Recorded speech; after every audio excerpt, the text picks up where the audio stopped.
The Autobiography of Madame Guyon by Jeanne Guyon, Volume 1, Chapter 7. During the first year I was still vain.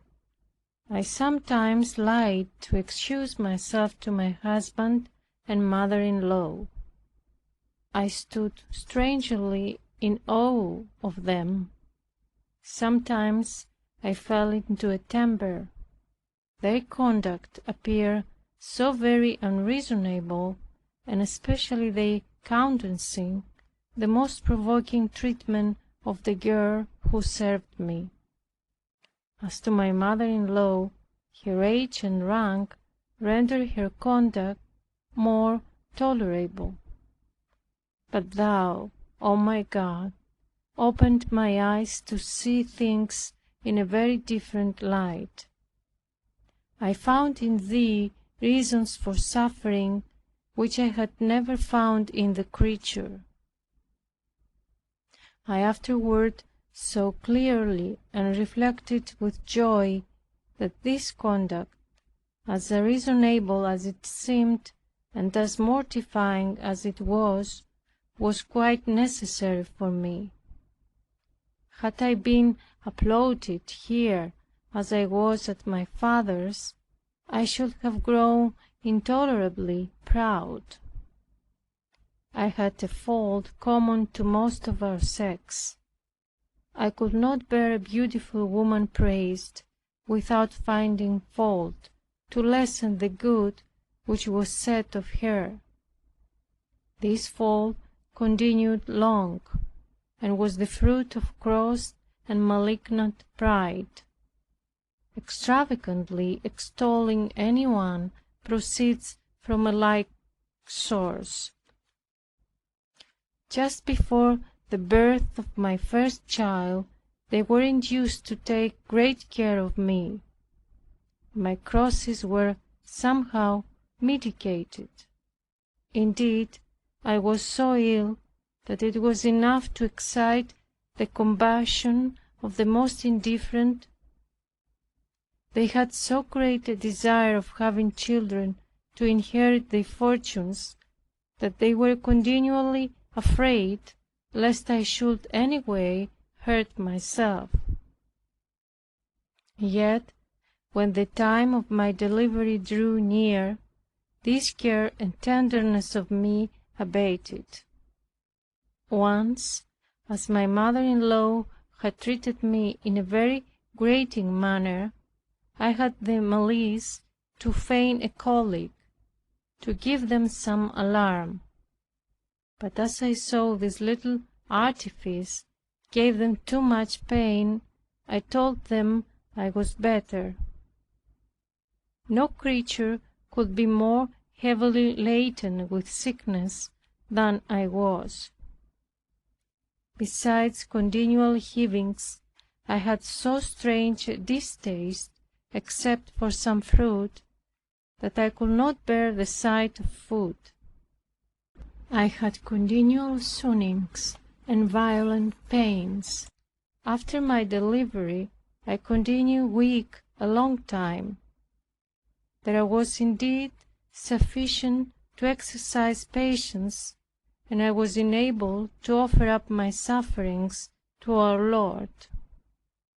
I took a fever which rendered me so weak, that after several weeks I could scarcely bear to be moved or to have my bed made. When I began to recover, an abscess fell upon my breast, which was forced to be let open in 2 places, which gave me great pain. Yet all the maladies seemed to me only a shadow of troubles, in comparison with those I suffered in the family, which daily increased. Indeed, life was so wearisome to me, that some maladies which were thought mortal did not frighten me. The event improved my appearance, and consequently served to increase my vanity. I was glad to call forth expressions of regard. I went to the public promenades, though but seldom, and when in the streets I pulled off my mask out of vanity. I drew off my gloves to show my hands. Could there be greater folly? After falling into these weaknesses, I used to weep bitterly at home, yet when occasion offered, I fell into them again. My husband lost considerably. This cost me strange crosses, not that I care for the losses, but I seemed to be the butt of all the ill humors of the family. With what pleasure did I sacrifice temporal blessings! How often I felt willing to have begged my bread, if God had so ordered it. But my mother-in-law was inconsolable. She bid me pray to God for these things. To me, that was wholly impossible. O my dearest Lord, never could I pray to Thee about the world or the things thereof, nor sully my sacred addresses to Thy Majesty with the dirt of the earth. No, I rather wish to renounce it all, and everything beside whatsoever, for the sake of Thy love and the enjoyment of Thy presence in that kingdom which is not of this world. I wholly sacrificed myself to Thee, even earnestly begging Thee rather to reduce our family to beggary than suffer to offend Thee. In my own mind I excused my mother-in-law, saying to myself, if I had taken the pains to scrape and save, I would not be so indifferent at seeing so much lost. I enjoy what cost me nothing, and reap what I have not sowed. Yet all these thoughts could not make me sensible to our losses. I even formed agreeable ideas of our going to the hospital. No state appeared to me so poor and miserable, which I should not have thought easy in comparison with the continual domestic persecutions I underwent. My father, who loved me tenderly, and whom I honor beyond expression, knew nothing of it. God so permitted that I should have him also displeased with me for some time. My mother was continually telling him that I was an ungrateful creature, showing no regard for them, but all for my husband's family. Appearances were against me. I did not go to see them as often as I should. They knew not the captivity I was in. What was I obliged to bear in defending them? These complaints of my mother, and a trivial affair that fell out, lessened a little my father's fond regard for me, but it did not last long. My mother-in-law reproached me, saying, no afflictions befell them till I came into the house. All misfortunes came with me. On the other hand, my mother wanted me to exclaim against my husband, which I could never submit to do. We continued to meet with loss after loss. The king, retrenching a considerable share of our revenues, besides great sums of money which we lost by la Hotel d'Hiver, I could have no rest or peace in such great afflictions. I had no mortal to console me or to advise me. My sister, who had educated me, had departed this life. She died 2 months before my marriage. I had no other for a confidant. I declare that I find much repugnance in saying so many things of my mother-in-law. I have no doubt that my own indiscretion, my caprice, and the occasional sallies of a warm temper drew many of the crosses upon me. Although I had what the world calls patience, yet I had neither a relish nor love for the cross. They conduct toward me which appears so unreasonable should not be looked upon with worldly eyes. We should look higher, and then we shall see that it was directed by Providence for my eternal advantage. I now dressed my hair in the most modest manner, never painted, and to subdue the vanity which still had possession of me, I rarely looked in the glass. My reading was confined to books of devotion, such as Thomas Kempis and the works of Saint Francis de Sales. I read this aloud for the improvement of the servants, while the maid was dressing my hair. I suffered myself to be dressed just as she pleased, which freed me from a great deal of trouble. It took away the occasions wherein my vanity used to be exercised. I knew not how things were, but they always liked me, and thought all well in point of dress. If on some particular days I wanted to appear better, it proved worse. The more indifferent I was about dresses, the better I appear. How often have I gone to church, not so much to worship God as to be seen. Other women, jealous of me, affirmed that I painted. They told my confessor, which chided me for it, though I assured him I was innocent.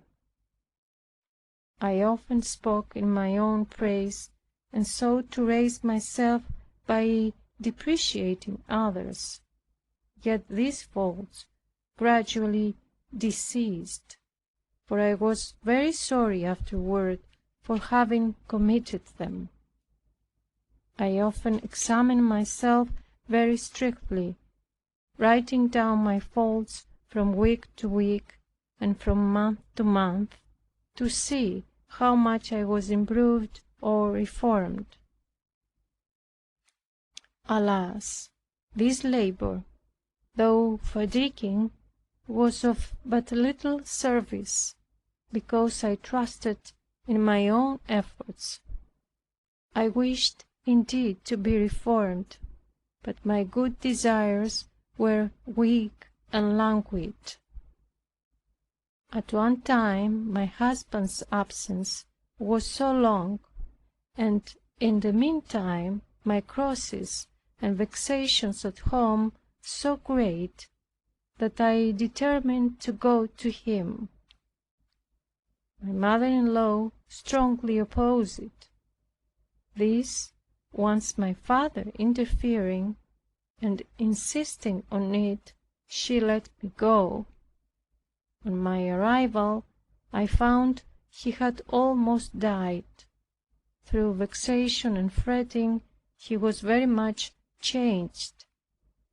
He could not finish his affairs, having no liberty in attending to them, keeping himself concealed at the Hotel de Longueville, where Madame de Longueville was extremely kind to me. I came publicly, and he was in great fear lest I should make him known. In a rage, he bid me return home. Love and my long absence from him surmounting every other reason, he soon relented and suffered me to stay with him. He kept me 8 days without letting me stir out of his sight. Fearing the effects of such a close confinement on my constitution, he desired me to go and take a walk in the garden. There I met Madame de Longueville, who testified great joy on seeing me. I cannot express all the kindness I met with in this house. All the domestics served me with emulation and applauded me on account of my appearance and exterior deportment. Yet I was much on my guard against too much attention. I never entered into discourse with any man when alone. I admitted none into my coach, not even my relations, unless my husband were in it. There was not any rule of discretion which I did not duly observe, to avoid giving suspicion to my husband or subject of calumny to others. Everyone studied there how to contribute, to divert or oblige me. Outwardly everything appeared agreeable. Chagrin had so overcome and ruffled my husband that I had continually something to bear. Sometimes he threatened to throw the supper out of the windows. I said he would then do me an injury, as I had a keen appetite. I made him laugh, and I laughed with him. Before that, melancholy prevailed over all my endeavors and over the love he had for me. God both armed me with patience and gave me the grace to return him no answer. The devil, who attempted to draw me into some offense, was forced to retire in confusion through the signal assistance of that grace. I loved my God and was unwilling to displease him, and I was inwardly grieved on account of that vanity, which still I found myself unable to eradicate. Inward distresses, together with oppressive crosses, which I had daily to encounter, at length drew me into sickness. As I was unwilling to incommode the Hôtel de Longueville, had myself moved to another house. The disease proved violent and tedious, insomuch that the physicians despaired of my life. The priest, a pious man, seemed fully satisfied with the state of my mind. He said I should die like a saint. But my sins were too present and too painful to my heart to have such presumption. At midnight they administered the sacrament to me, as they hourly expected my departure. It was a sense of general distress in the family and among all who knew me. There were none indifferent to my death but myself. I beheld it without fear, and was insensible to its approach. It was farther otherwise with my husband.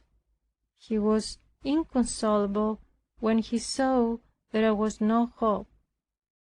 I no sooner began to recover than notwithstanding all his love, his usual faithfulness returned. I recovered almost miraculously, and to me this disorder proved a great blessing. Besides a very great patience under violent pains, it served to instruct me much in my view of the emptiness of all worldly things. It detached me from myself and gave me new courage to suffer better than I had done. The love of God gathered strength in my heart, with a desire to please and be faithful to Him in my condition. I reaped several other advantages from it, which I need not relate. I had yet 6 months to drag along with a slow favor. It was thought that it would terminate in death. Thy time, O my God, had not yet arrived for taking me to Thyself. Thy designs over me were widely different from the expectations of those about me, it being Thy determination to make me both the object of Thy mercy and the victim of Thy justice. End of chapter 7 of volume 1.